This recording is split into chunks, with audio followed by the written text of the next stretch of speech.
Hello बच्चों, let's read the question. So question says that which of the following pair belongs to the same period. अब इसके लिए दो तरीका है. सबसे पहले तो हम इसका एटॉमिक नंबर लिखें और सबका इलेक्ट्रॉनिक कॉन्फ़िगरेशन लिखकर इलेक्ट्रॉनिक कॉन्फ़िगरेशन से हम क्या पता कर सकते हैं, पीरियड नंबर पता कर सकते हैं. दूसरा तरीका क्या है, दूसरा तरीका अगर हम पीरियोडिक टेबल याद कर ले और वहां से लिखे तो सबसे बेटर रहता है. जैसे मैं बात करूं मैग्नीशियम, तो ये बोरॉन वाले साथ साथ में यहाँ पे सोडियम भी है, तो यहाँ पे एस ब्लॉक एलिमेंट भी लिख देते हैं. लिथियम के बाद क्या आता है, पोटाश सॉरी लिथियम के बाद सोडियम आता है. ठीक है, याद करने का तरीका भी है, ली ना कर रब से फरियाद, तो ये हमने लिख लिया. फिर यहाँ पे मैग्नीशियम में तो इसको भी लिख लेते हैं. ठीक है, क्या होता है आपके पास, बेटा मांगे कन्या कार स्कूटर या फिर कन्या सुंदर और बाप राजी रहता है. ठीक है, अच्छा यहाँ की बात करें तो यहाँ पे जिंक इसी आगे इसी पीरियड्स में जिंक लाई करता है, तो इसी आगे में हम यहाँ पे जिंक लिखेंगे. कैल्शियम भी आ चुका है, जिंक भी आ चुका है. अच्छा कैल्शियम जिंक एक जगह पे है, ये फर्स्ट पीरियड है, सेकंड पीरियड है, ये थर्ड पीरियड है, ये फोर्थ पीरियड है. तो फोर्थ पीरियड में जिंक और कैल्शियम आ चुका है, मतलब ऑप्शन भी मैच कर चुका है. इसकी बात करते हैं, एस भी कहां पे आएगा, तो यहाँ पे मुझे कैल्शियम दिख चुका है. कैल्शियम सोडियम सेम पीरियड्स में नहीं है, थर्ड फोर्थ पीरियड में है, तो दोनों डिफरेंट पीरियड में आता है, इसका मतलब ये आंसर पे नहीं आएगा. ठीक है, अच्छा दूसरा ट्रिक भी हम डिस्कस कर लेंगे, पहले ये वाला ट्रिक देख लेते हैं एक बार. और कैल्शियम क्लोरीन, तो क्लोरीन हाइड्रोजन में आता है, यहाँ पे बेसिकली क्या होगा, नाइट्रोजन फैमिली में, इसके बाद यहाँ पे लिखेंगे हमारा क्या आएगा, इसके सामने आता है आपका बेसिकली बेरिलियम. बेरिलियम के बाद सॉरी बेरिलियम तो ऑलरेडी आ चुका है, बोरोन आता है. ठीक है, बोरोन, फिर क्या आता है, कार्बन, नाइट्रोजन, ऑक्सीजन, फ्लोरीन और नियोन.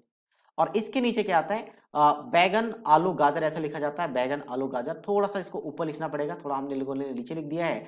यहाँ पे इसके सीधा आएगा, इसके सीधा, तो इसके सीधा क्या आ जाएगा आपका, बोरोन, फिर कार्बन, फिर nitrogen, oxygen and then fluorine and then यहाँ पे क्या आता है आपका नियोन.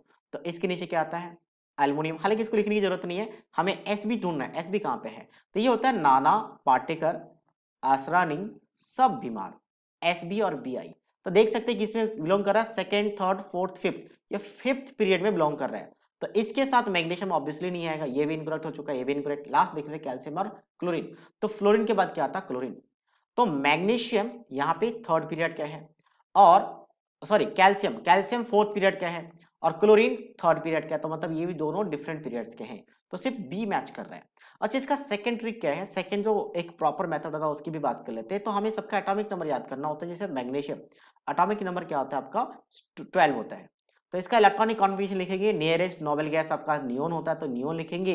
और नियोन के बाद क्या आ जाएगा आपका यहाँ पे 3s2 आएगा, 3s2. तो highest value of any period number होता है, तो इसका पीरियड आ गया 3. वैसे ही हम क्या करेंगे, फिर एसबी का लिखेंगे. तब एसबी का एटॉमिक नंबर जनरली याद नहीं रहता, तो फिर हमें एसबी का भी लिखना पड़ेगा इसी तरीके से. फिर कैल्शियम का लिखेंगे, जिंक का लिखेंगे. जैसे कैल्शियम का कितना होता है, कैल्शियम का कितना हो जाता है आपका यहाँ पे, कैल्शियम का 20 होता है, और जिंक का कितना होता है, 30 होता है, तो जिंक का 30. तो इन दोनों को लिख के आपको बता देता हूँ कैसे लिखना है. तो यहाँ पे क्या आएगा आपके पास, इसके बाद क्या आता है, आर्गन आता है, तो यहाँ पे आर्गन लिखा जाता है. तो आर्गन के बाद ये आ जाएगा आपका 4s2. और यहाँ पे आर्गन के बाद क्या लिखा जाएगा आपका 3d10 एंड 4s2. तो देख सकते हैं हाईएस्ट वैल्यू ऑफ एन यहाँ पे 4 है और यहाँ पे भी 4 है, तो सेम पीरियड है. तो ऐसे भी कर सकते हैं, बट ये थोड़ा सा लेंथी प्रोसेस होता है. शॉर्ट प्रोसेस का अगर पीरियोडिक टेबल याद है तो हम इस सारे ग्रुप्स को लिख के निकाल सकते हैं. So that is option B is the right answer of this question. So I hope you understood it well. All the best.